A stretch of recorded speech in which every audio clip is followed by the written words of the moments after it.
Hello Pisces, thank you for joining me for your in-depth forecast for year 2018. Over the last 2.5 years, Saturn has really been applying the squeeze on you when it comes to your professional affiliations, responsibilities, obligations. Goals and ambitions have been strong, but so has there been the need to invest a tremendous amount of commitment and perspiration in terms of reaching them. That process came to a climax on the 19th of December last year. But now you have an opportunity to really move in a more evolutionary way into the next phase of your situation. And that's going to be very much to do with your principles, the things that really are important to us. Of course, we like to have success. We like to have a degree of financial security. Our relationships are hugely important. But what connects us to the wider world? It's very much our ideals, our friendships, our associations, the things that we believe in. And these highest wishes come very much under the astral microscope for the whole of 2018 for you. It's true that Saturn has moved into this area. So there could be some changes about some of the goals and ambitions you had. Maybe you have reached some of them, and it could be that once, or now you've got there, you may want to reset these, recalibrate them, and move in a different direction. That is an entirely understandable process. But since 2008, Pluto has been widening your horizon, deepening your understanding of your long-term needs, and being joined by Saturn this year, and also a combination between the Sun and Venus. A conjunction on the first day of this year is a very, very important alliance. And both are also angling towards your co-ruler, your co-regent of Neptune. So your individuality, your creativity can link brilliantly with other people this year. So the chance to raise your vibration, but in a way where other people are very much aware of the value you bring to situations, is definitely going to be part of the process. But there's more than this, Pisces, because Jupiter, the planet of growth, has moved at the end of last year, the last quarter, into the part of your horoscope that's to do with travel, widening your horizons, to do with knowledge, higher education, and that is joined by Mars as this new year begins. So I think this is going to be a year when those new horizons for you are going to be hugely exciting. So travel is definitely on the agenda for you this year, and it could be in group situations, it could be with one special friend, it could be your direction of travel as a human being, and gaining greater knowledge through your experiences is definitely going to be part of it. You need to feel that you're part of the human collective, and it's not just about toil, physical achievement, material success. Those things have some role, definitely, but you're wanting something much more meaningful and deeper from this new year. Now, the other thing that I need to tell you about is that Jupiter and Mars are also forging an amazing link to Pluto in the early part of this year. So there's a real sense that some of the things that you pursue are almost karmic. You're being drawn towards them at a very deep level within you. In certain situations, it may seem that your circumstances are being changed because other people are forcing those alterations on you. Believe me, with Pluto, at some level, it's often something we want. So be conscious of that. But this brings us through to the eclipses. Now, the eclipses this year occur in the signs of Aquarius and Leo. Now, we don't have a solar eclipse this year, but we do have a total lunar eclipse on the 31st of January. And this is going to be occurring in the sign of Leo, but it's going to be forging an angle to Neptune in your sign. I think it's important to understand that you'll need to be an individual coming from Neptune, needs to be balanced about how much sacrifice that you give to other obligations and responsibilities, Leo.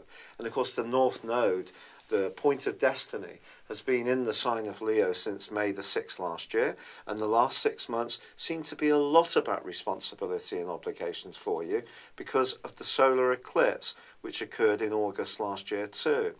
So there is this sense that although you may want to do your best for other people and you can be hugely compassionate, you shouldn't be giving your energy and power away to to such an extent that you lose yourself, you lose your identity. And that's really what I think this lunar eclipse is very much about. It's asking you to remind yourself about this. Now, the solar or the partial solar eclipse, which occurs on the 15th of February, is very much about thinking deeper and becoming much more conscious of how other people see you. A lot of extra information is going to sweep into your situation in the following 6 months. And some of it may not necessarily be easy to absorb, because it's possible that how you view yourself is very different to how other people view you. And there can be times when others may surprise you with their assessment, and it can be startling. But if you can be humble, there's huge amounts to learn from it. Now, Saturn is joined by Mars towards the end of March. Mars is a planet which is very much about us, our egos, our need to be recognised. It's about our desire for instant gratification in terms of whether it's a more sensual sense or in terms of material issues. But because it's in the 11th house, it's about your cooperation with others. So Mars joining with Saturn here can actually be a very good thing. If you work hard in this last phase of March and the first 10 days of April, there's an awful amount that you can achieve. And it could see you bonded to a situation which really excites you for your future. But that doesn't mean to say it's going to be a perfect process.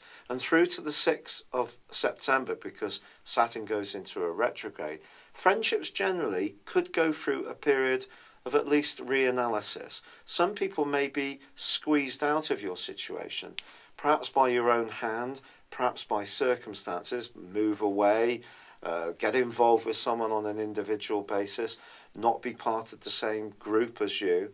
There can be a sense of a sea change going on. And in certain situations, that could be quite painful, particularly in the last 10 days of April. And your emotions are going to be quite close to the surface. But you can also find yourself playing the role of a leader. So if you are involved in any kind of group environment, this is your chance to shine. However, you cannot demand that other people do exactly what you want. You can guide and influence. You cannot tell, because if you do through that period, it could create some very robust and spiky responses. Now, the middle of May does throw up something that I think is hugely exciting for you. Uranus has been in a very restless part of your scope as far as your foundations and your values and also money since 2011 full time. Now, it was briefly for 5 months in 2010 in this location too. But between the middle of May and the 7th of November, well, Uranus is going to be in the sign of Taurus. And that for you is fantastic. If you're interested in technology or learning, or you just want to have a much more engaged, stimulating life, this is your chance to do this. And I think lots of ideas, lots of conversations. There's going to be lots of buzzy connections going on during that period of time. It is true from the 7th of August that Uranus inverts itself, goes into a retrograde, and care will be needed about your utterances. Sometimes you may find yourself being a bit controversial, a bit blunt, saying just what you think. People see you as being someone who can be very gentle. But of course, that's a very big simplification of your sign. In some ways, you can be hugely powerful and sometimes much more passive. It just depends. But this is your chance to be a little bit more engaged by things. And that's exciting. And I think it's excitement you're going to appreciate. But the total lunation, which occurs on the 27th of July, is very potentially tricky because it sees the moon alongside Mars in the most psychological part of your scope for the following 6 months. Now, it just so happens that the solar or partial solar eclipse of the 11th of August combines brilliantly with Venus, which means that there can be some big improvements around your health, your work situation, and even finance in the last 6 months of the year.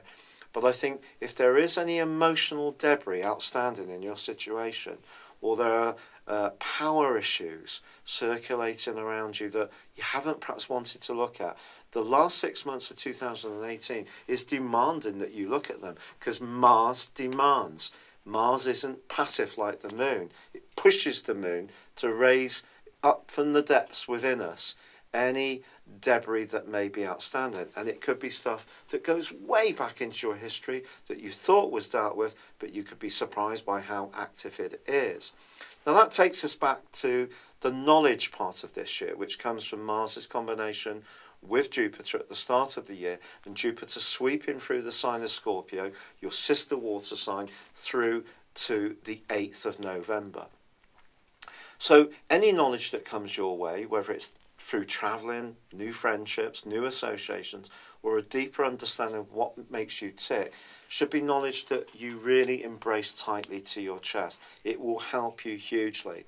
But there's another thing that's going to help you hugely, Pisces, because in the last 4 months of this year, from the 6th of September, Venus is going to be occupying a glorious part of your scope for 12.5 weeks.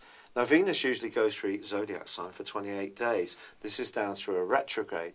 And it's your chance to use travel of mind or body or spirit or around a relationship to enlighten yourself. So a huge amount of enlightenment can come through the auspices of Venus in this last third of the year. But also from the 7th of November, the North Node, the point of destiny, which has been so important in terms of pushing you to take more responsibility for health and fitness since May the 6th last year. Well, that moves into a much more playful location. So if you can socialise, connect with people, and enrich yourself through new stimulation, whether it's through the arts, through holidays, through new interests, I think it's all going to create quite a buzz in this last phase of the year.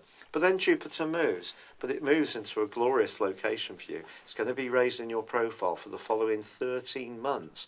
You get an extra bonus month. It often just takes 1 year to go through each sign, but the ecliptic is not absolutely perfect.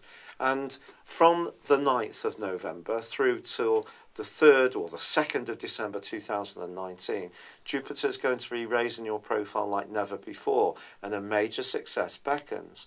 But that takes us back to Saturn, because Saturn is all about hard work, isn't it? It's all about application, discipline, but it's also a very useful asset, because it helps us to get in touch with what's really, really essential. So whatever you want from your long-term future, Saturn's asking you to connect with it in a much, much more intimate way this year. And it could be that if your values have shifted, or those closest to you, or certain friendships have changed, that could be a state of flux. But it will, by the end of the year, see you much clearer and much more self-informed about your options, who you are, and your direction of travel in your whole existence. It's been a real pleasure being with you. Thank you for joining me. Happy 2018, and goodbye for now. Thank you for joining me. If you'd like to know more, please visit my website at www.patrickarundell.com or download my free app in iOS, Google or Facebook at www.horoscope-ace.com. Thanks and goodbye.